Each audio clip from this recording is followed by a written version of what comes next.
cette semaine au bord du Jourdain, c'est avant la résurrection de Lazare. Après, il y a ces 5 jours de désert jusqu'à demain matin. Et à partir de demain, après avoir suivi Jésus pendant 2 semaines, mais pas au jour le jour, à partir de demain, nous avons le bonheur de suivre Jésus chaque jour, de savoir tout ce qu'il a fait chaque jour, et même heure par heure, à partir du jeudi. Dans l'évangile de Jean, il y a la première semaine apostolique de Jésus, après son baptême, et à la fin, la dernière semaine. Quel bonheur de savoir tout ce que notre Sauveur a fait et vécu. Et c'est cette grande semaine, la plus sainte de toutes, la plus sanctifiante, celle dont nous sortons tous plus saints, et qui paraît à certains moments très très longue.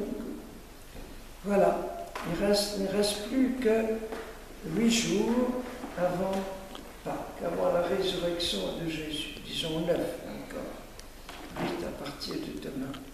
Et ça semble encore tellement loin, cette Pâques. Mais 8 jours, ça passe tellement vite. Il y a des moments où ça passe très très vite, d'autres moments où ça semble très long. En fait, c'est une semaine qui n'a pas de temps. C'est une semaine d'éternité. Parce que tout ce que Jésus a vécu, a expérimenté pendant ces 30 semaines, c'est éternisé dans la gloire. Ça demeure, c'est toujours actuel. Voilà. Et donc nous avons le bonheur de vivre cette retraite que nous commençons après-demain soir. Mais je veux rebondir sur les belles choses que nous en a dites Luce au chapitre, en ajoutant que c'est peut-être la seule fois dans toute notre existence, peut-être, que nous allons pouvoir vivre une semaine sainte, tout entier à la prière à Jésus et pour Jésus, et à vivre tous ces événements les uns après les autres. Pourquoi? Parce qu'après JL, c'est devenu tellement difficile pour des étudiants, encore plus difficile pour des parents, de prendre toute une semaine de retraite dans un monastère pour la semaine sainte. Et si vous êtes appelé à la vie religieuse apostolique ou au sacerdoce, c'est la semaine où vous avez de toute l'année le plus de travail à faire. Où les prêtres sont débordés par les confessions, par toutes les liturgies organisées, plus pris que jamais, et ils n'ont pas le temps de faire une retraite. Voilà. Et tant de GL m'écrivent, et probablement beaucoup de ceux qui vont m'entendre ce soir, de nos frères GL que je salue en passant, tous et chacun, où qu'ils soient dans le monde, eh bien, m'écrivent ou pensent que les GL 32 sont contents, sont heureux, eux qui peuvent vivre toute cette semaine avec Jésus. Voilà. Pour ça que nous aussi bien dit hier que nous devons vivre cette semaine au nom de tous ceux qui n'ont pas ce bonheur-là. Et même si c'est difficile par moments, si le silence est pesant et difficile, eh bien nous offrons cela pour tous ceux qui en rêveraient et qui ne peuvent pas.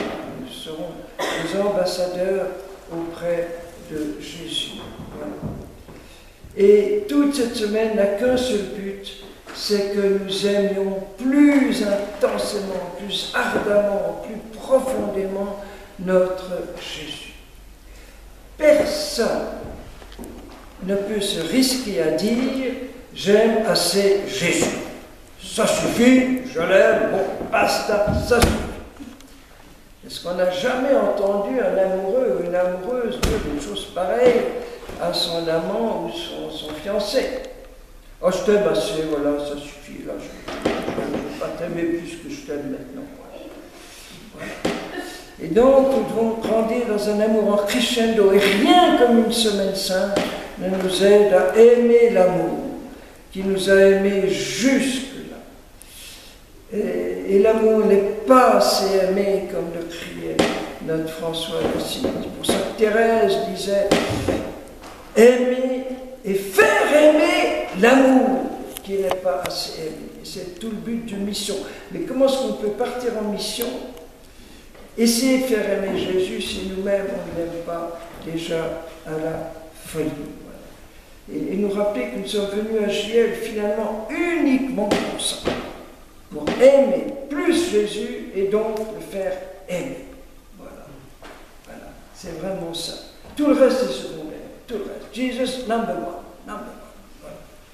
Et enfin, une dernière chose que je voudrais dire, c'est que cet amour de Jésus, il s'incarne, il prend chair et devient très concret, bien sûr, dans la charité divine, dans l'amour mutuel. C'est toutes les œuvres d'amour, de charité dans le monde, suite à l'amour pour Jésus. Voilà. Et que nous aussi, notre charité doit se miniaturiser dans un siècle de nanotechnologie. Il faut que la charité se manifeste dans les toutes petites choses, les petits détails, les petites délicatesses, les petites attentions les uns aux autres.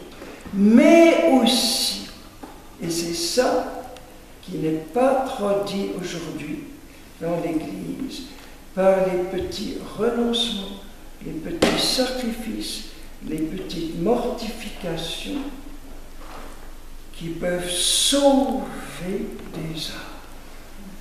C'est un des grands, pas obsession, c'est pas le mot, mais disons, Thérèse était devenue spécialiste là-dedans. Elle savait que, comme dit Jean de la Croix, ramasser une petite épingle, par amour, ça peut sauver une âme. L'important, c'est l'amour. Et l'important, c'est qu'on n'est pas obligé de le faire. C'est pas obligatoire.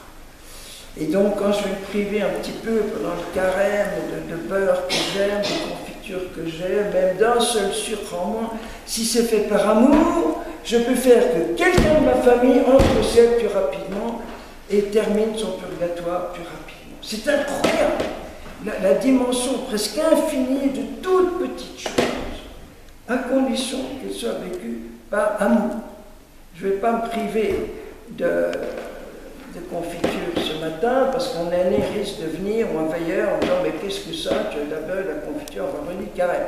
Voilà, c'est pas par peur, c'est pas par crainte, c'est librement, par amour. Et ça donne à notre prière une telle puissance, une puissance sur le démon, une puissance sur moi-même, parce que quand on peut se maîtriser pour des toutes petites choses, alors on peut se maîtriser pour des plus grandes. Si je me prive de lire une lettre, ou que je vais attendre dimanche pour lire une lettre, maintenant avec les mails c'est un peu différent, voilà, je vais attendre dimanche, voilà, petit exercice de maîtrise de soi. Ça peut sauver des âmes. Et je suis effrayé de voir comment chez les catholiques d'Occident, c'est pas le GIEC spécialement, mais en général, eh bien, le sens du carême, dans le sens de tous ces petits renoncements, presque a disparu complètement. Pour ça que les musulmans, avec le ramadan, nous méprisent, incapables de jeûner, voilà. Et que les orientaux, orthodoxes ou catholiques, sont stupéfaits, sidérés.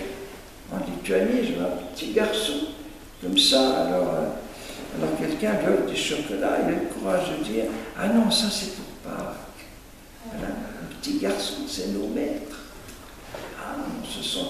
Alors déjà, pendant l'émission, on ne doit pas jeûner, on doit manger toutes les délicieuses choses que nous offrent les bons plats autrichiens, italiens, lituaniens, parce que la charité. Et puis qu'en mission, on a beaucoup de force physique, donc on ne doit pas jeûner, on jeûne de jeûne. Voilà. C'est un renoncement. Je renonce à jeûner. Quel renoncement. Voilà. Je renonce à renoncer. Voilà. Mais donc nous avons si peu de temps de carême qui nous reste à Pratelan, reste tellement peu, et qu'au moins là, eh bien, on fasse de ces petits gestes d'amour Et Jésus vous dit merci. Merci pour tout ce que tu fais dans ces petits détails, ces petits signes de ton amour pour moi. Vous allez me dire, mais c'est stupide, ce qui compte, c'est la charité. Mais bien sûr! Mais c'est pas parce que l'amour est ce qu'il y a de plus important qu'il faut mépriser ces petits signes d'amour. Voilà. Et bien, dans un domaine plus large, on se désincarne beaucoup. Par exemple, la vénération des saintes icônes.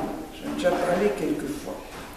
Je vois hier soir, il n'y a personne qui est venu faire un petit bisou. Or, ce sont des vraies icônes, les trois, c'est-à-dire pas papier collé, elles sont peintes, et celle-là, c'est peinte par un réfugié croate qui peut chasser de son pays et tout. Voilà. Eh bien, c'est des tout petits gestes, mais il y a une grâce qui est attachée. Et il ne faut pas avoir honte, on ne va pas se moquer de moi, même si on se moque de moi, je vais le faire. Voilà. Il y a une époque à Giel où on devait mettre 2 icônes de Marie parce qu'il y avait une telle queue, personne ne voulait quitter la chapelle sans avoir fait un bisou. Donc on a dû dédoubler et les petites processions à bisous. Vous aviez 15 Giel qui allaient pour celle-là, 15 pour celle-là, l'un après l'autre. Alors ça s'est beaucoup perdu, hein. Je ne dis pas qu'il faut faire comme ça, mais ça a l'air tout bête, c'est des toutes petites choses. Et d'ailleurs je rajoute justement une statue, pas une statue, comment est-ce qu'on dit, sculptée au Rwanda. Ce soir on va voir la visite de notre frère Gaston du Rwanda, et c'est son groupe de prière au Rwanda qui l'a sculptée et l'a donné à Jeunesse Lumière. Une Pietà Marie tenant le corps de son fils dans les bras. Donc si vous n'aimez pas trop les icônes, que vous préférez les petites statues, vous lui faites un petit bisou. Voilà. Et ça consomme le cœur de la Vierge. Alors on peut aller au ciel sans faire ça, tout à fait, pas de problème, c'est tout à fait secondaire. Mais il ne faut pas mépriser toujours les petites choses secondaires.